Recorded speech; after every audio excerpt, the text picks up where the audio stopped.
ok nhớ rồng đó nó non của lọc khe bé à thì mỗi lần chế cho lọc vào nó nhu bố nhu sinh đầu cũng tối dạng rồi thế mỗi bé mỗi tuần tu nó lại đi nó thì mà liền muốn dành mỗi sáng non dành tôi được sáng hậu lỡ bé sấy của lại ta đi nói dễ được mà liền muốn dành tôi bé sấy thì giờ chúng mình đồng vào đã nhu thì nên sử dụng là chế là uốn tàu dạng có này tất nhiên này chúng mình tuần đồng chị thầu vật tiền lợi này chỉ nên mất ít cho chơi chứ là thì chỉ muốn chơi được sáng hậu á cũng mà lấy trái phao đồ tao cá tao nói sẽ tao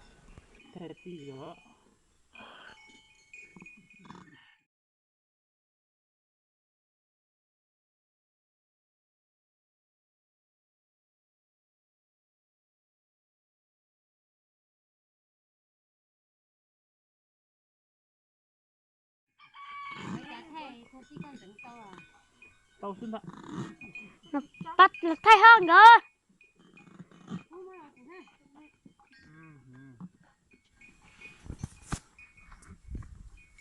bây giờ hai tiệc rồi mà giờ uống trắng vô liền hả mà ta nó nhỏ còn nên sợ em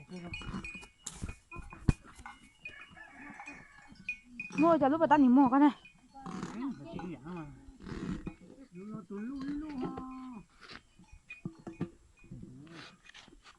nhỏ nó con còn không gì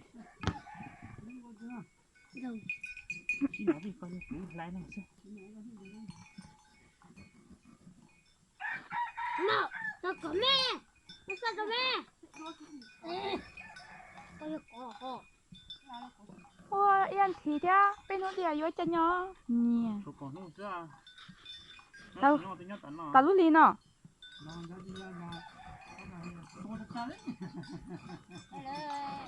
Nhớ còn nhớ lên đây lợi cua đó.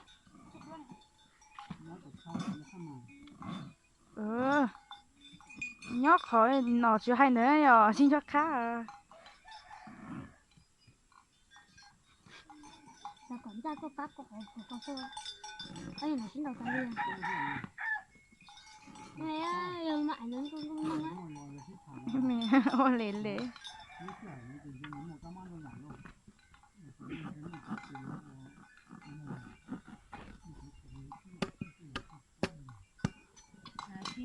Được luôn. mấy cái điều đó có quá tởn đi Chứ là chị lấy nó chứ là hết lấy nó còn đã làm cái nào.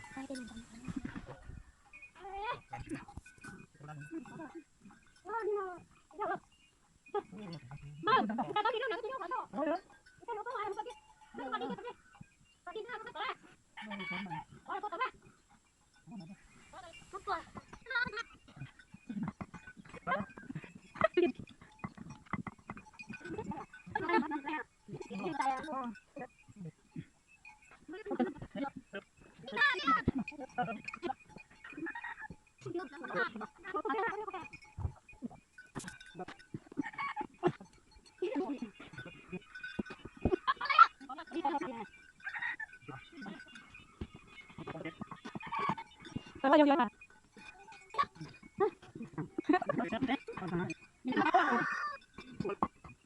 con đó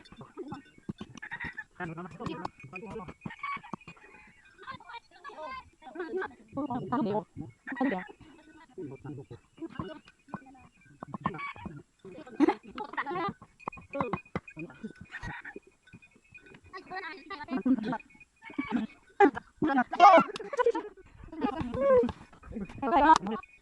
Chị kia luôn sát sắp rồi. Ô tô nó chị chơi nó chia ra họ nó chị cú nhiều chứ. Chứ không coi chẳng không được gì cả. Lúc nào thì